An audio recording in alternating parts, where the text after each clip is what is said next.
আবার যেদিন মরণের ডাক আসবে রে যুবক, আমি বক্তা হিসাবে এত সম্মান কেউ একটা কাফন বাড়াইয়াও দিবে না।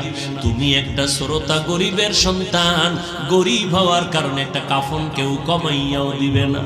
আমি এত বড় দামি বক্তা, এই জন্য আমাকে আমেরিকান মখমলের চাদর আলাদা করে দিবে না।